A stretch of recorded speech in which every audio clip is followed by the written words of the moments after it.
નમસ્કાર મિત્રો અને વડીલો, તમારું બધાનું ગુજરાતી સ્ટોરી ચેનલમાં સ્વાગત કરું છું. નિવૃત્ત માણસનું રસ્તે જઈ રહેલા અજાણ્યા ગરીબ છોકરા પ્રત્યે દયાળુ વર્તન વાંચીને તમારી આંખોમાં આંસુ આવી જશે. જો આ સ્ટોરી તમને પસંદ પડે તો આ ચેનલને સબસ્ક્રાઈબ, લાઈક, શેર અને કમેન્ટમાં અભિપ્રાય જરૂર આપજો.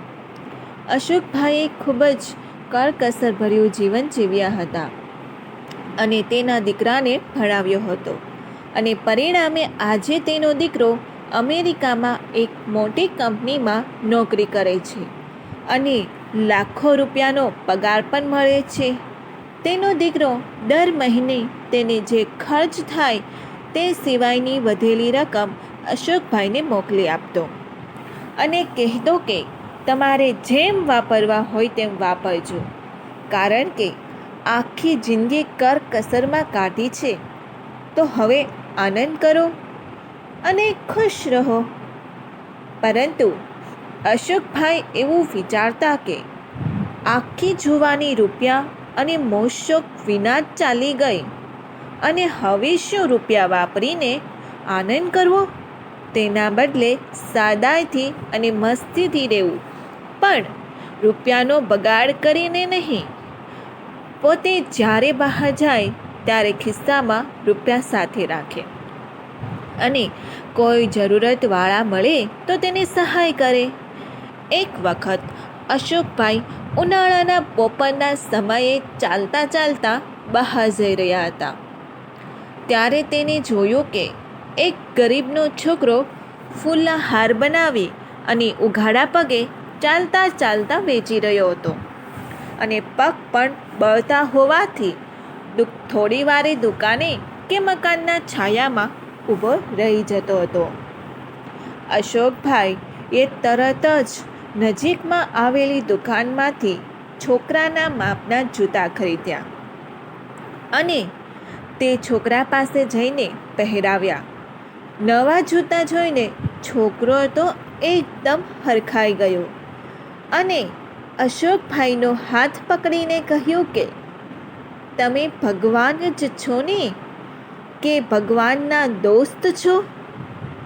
સાંભળીને અશોકભાઈ પણ આશ્ચર્યમાં મુકાઈ ગયા અને કહ્યું કે ના ભાઈ, હું ભગવાન નથી કે તેનો દોસ્ત પણ નથી, પણ તું મને આવું કેમ પૂછે છે? ત્યારે એ છોકરાએ કહ્યું કે હજુ ગઈકાલે જ મેં ભગવાનના મંદિરે એક હાર ચડાવ્યો હતો અને કહ્યું હતું કે મારી પાસે એટલા રૂપિયા ભેગા નથી થતા કે હું એક જૂતાની જોડી ખરીદી શકું, પણ મારા જેવા ગરીબ છોકરો તેમને એક ફૂલનો હાર ચડાવે તો તમે મને એક જોડી જૂતા તો અપાવી શકો ને. એટલે જ આજે ભગવાને તેમને જૂતા આપવા માટે મોકલ્યા છે. બોલતા બોલતા છોકરાની આંખોમાંથી દર આંસુ ટપકવા લાગ્યા. અશોકભાઈએ તેનામાંથી હાથ ફેરવતાને શાંત થયો અને ખુશ થઈ ફરી પાછો ફૂલના હાર વેચવા માટે નીકળી પડ્યો.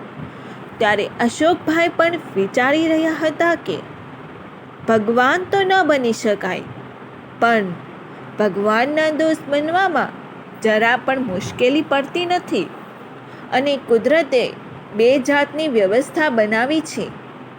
આપણી પાસે જય કંઈ છે તેમાંથી પણ અનુકૂળતા મુજબ કોઈને આપણાથી થાય એટલી મદદ કરીને જવું અથવા બાકી બધું છોડીને જવું, કારણ કે સાથે લઈ જવાની કોઈ જાતની વ્યવસ્થા નથી રાખેલી, સિવાય કે આપણા કર્મ માટે સારા કર્મ કરેલા સાથે હશે તો તેના સારા ફળ ભોગવવા મળે. માણસની સાથે કાયમને માટે તેને કરેલા સારા કે ખરાબ કર્મ જ આવે છે અને તેને અનુસાર જ ફળ મળે છે. જો આ સ્ટોરી તમને પસંદ પડી હોય તો દરેક લોકો સાથે શેર કરજો. આવી સ્ટોરી સાંભળવા માટે આ ચેનલને સબસ્ક્રાઈબ, લાઈક, શેર અને કમેન્ટમાં અભિપ્રાય જરૂર આપજો. સાંભળવા માટે તમારા બધાનો ખૂબ ખૂબ આભાર.